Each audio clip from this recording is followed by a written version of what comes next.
Brady Quinn, Fox college football analyst, former Notre Dame quarterback, NFL quarterback, the Big Noon Kickoff crew in Vegas. Pac-12 title game tonight, 8 Eastern between Utah and USC. Not much on the line for this one, huh, Brady? I don't know if I'd put it that way, but yeah, as of right now, here in Vegas, got in late last night in what some people, Dan, would call God's country.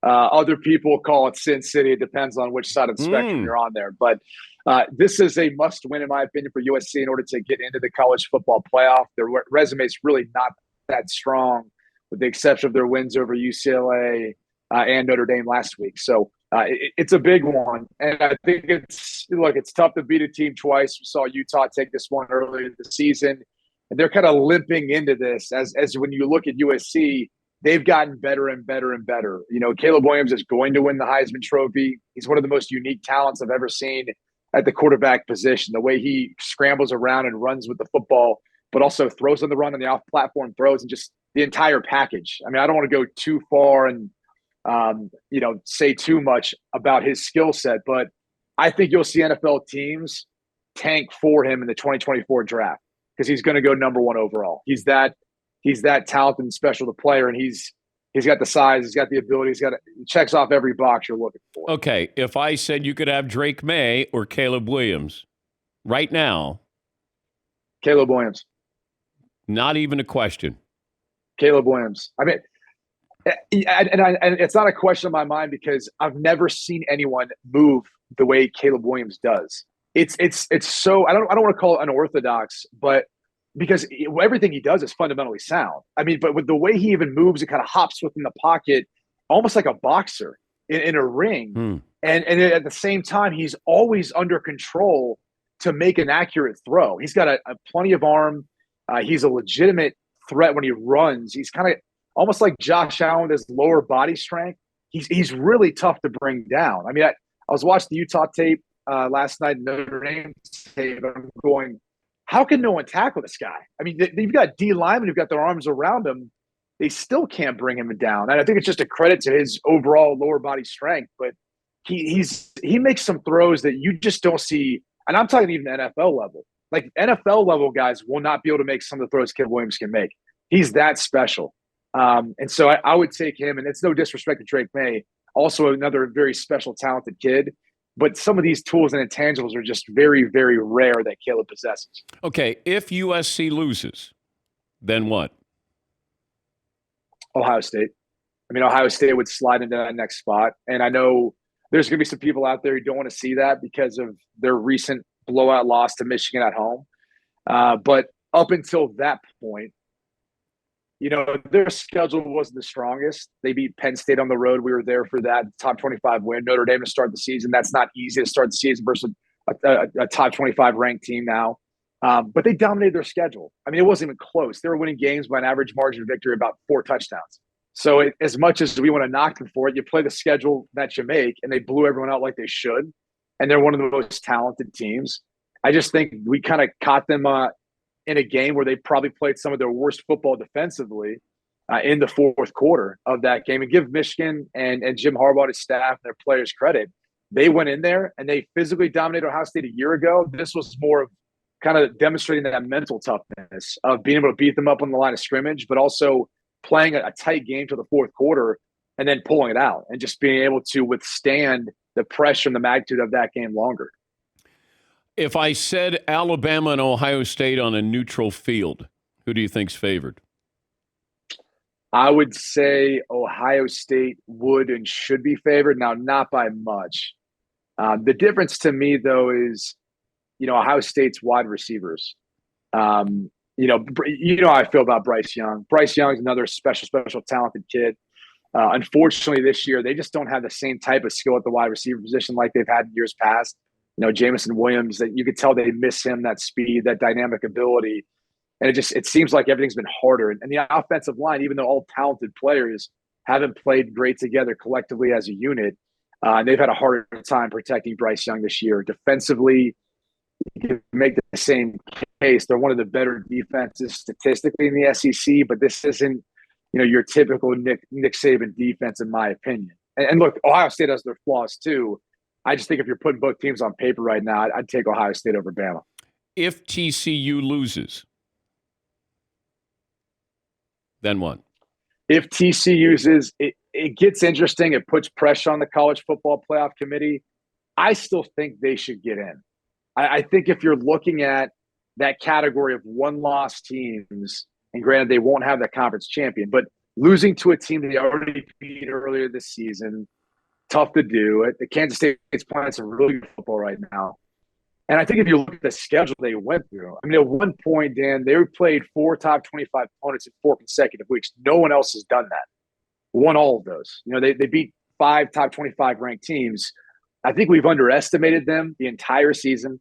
And they're a team that's getting healthier. Darius Davis came back, the returner wide receiver, who's their fastest player and a big playmaker. Kendra Miller, the leading running back, came back last week.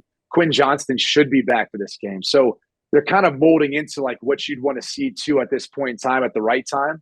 But that's a team that I think would be a ton of fun to see how they would square off versus however this thing shakes out between Georgia and Michigan, who I think we all agree are already in. But then those kind of next 2 slots and how they're spotted. Any downside to the upcoming 12-team playoff in 2024? I don't think so. I mean, I think the argument that you'll get against expansion is it dilutes what has always been the best part about college football. That's the regular season, the rivalries and everything else that comes along with that. And I think there's a thought that if you expand the playoff, there's more games being played, then does it really make some of those rivalry games or some of those conference games as important? I mean, you could always argue the fact that, well, yeah, you could get a bye. You could be hosting a home game in the playoff. Like all those things still matter, no different than the NFL, as the NFL still continues to expand their playoff format. But I think it's great for the sport, honestly, Dan. Like when I look at it, I think about some of these young men who are opting out. I mean, for example, the Pac-12 championship game, Tavion Thomas has already opted out. He's the leading rusher for Utah. That's a huge loss. Yeah. This last time these 2 teams squared off. And, didn't have as big of an impact, but it's tough. I think it limits the amount of opt-outs that you'll see from some of these players. And I also think it helps some of those, I don't want to say group of 5, but maybe brands that aren't up there with Bama and Georgia and Ohio State as far as being a part of it every single year. Much like we look at Gonzaga now, they used to be a Cinderella story in March Madness. Now they're a powerhouse. I think you might see that have a little bit of an impact too in college football as well. The most important hire out of Matt Rule to Nebraska, Luke Fickell to Wisconsin, Hugh Freeze to Auburn. Give me the order of hires there. I think it's Matt Rule to Nebraska, and only because of what that program once was and what his track record has been, at least in college football, and what I think it really kind of needs, to be quite frank. I mean, Nebraska is one of those national brands that was an absolute powerhouse that I recall growing up. And I'm not saying that college football can't live without it, but it's sure as a hell a lot better when Nebraska is a part of that conversation, part of the national conversation. And I think the Big Ten needs it more. Wisconsin's had their run of years where they've been really successful and being able to make it at least to Big Ten championship games or winning the West or playing a factor in all of that. Nebraska just really hasn't been relevant since probably Bo Pelini was there. So I think that and hire is probably more important, not only to Nebraska and their future success, but the Big Ten and what it looks like moving forward, especially if we get rid of divisions and you get some of those mixture of matchups we're going to see. I think it's more important there. I think the hire by Wisconsin, bringing in Luke Fickell, it's not surprising that Luke Fickell would want to go there because I think it's a good job. They've obviously had some, success there, and he'll do a tremendous job recruiting and getting that back to where I think Barry Alvarez and the rest would love to see it. It's just more interesting that they went outside the box of bringing in a former Wisconsin guy, and that's it. Kind of tells you maybe where they're at in the college football realm right now. And what was the third one you mentioned? But obviously that's Hugh 3. Freeze to Auburn.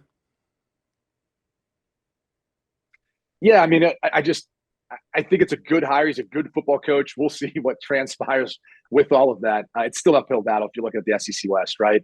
I mean, I'm not so sure. Like we saw him knock off Bama a couple of times during his time at Ole Miss. I think you got to worry about Bama. You got to worry about Brian Kelly and LSU. You got to worry about Lane Kiffin at Ole Miss. Like I don't know that I'm putting them right away or even in the short-term future, up amongst those programs, I would say they can compete, play spoiler, but that's probably the extent of where it's at right now. And even A&M, who I think is really talented, we'll see what happens with Jimbo. They're not going to move on from him with the buyout, how big that is. That's a team that's going to come around too. It's a matter of time. Always good to visit with you. Have a great weekend. Safe travels there, Brady. Thanks for joining us. Thanks for having me. That's Brady Quinn. So let me give the full, I should say, introduction, even though we're saying goodbye to him. The Big Noon Kickoff crew, they're in Vegas tonight, the Pac-12 title game. That's at 8 Eastern between Utah and USC. Then the crew will go to Indy for the Big Ten title game, Purdue and Michigan. That's tomorrow. Also, Brady is on Fox Sports Radio's Two Pros and a Cup of Joe, which precedes our show. Always great to have him on.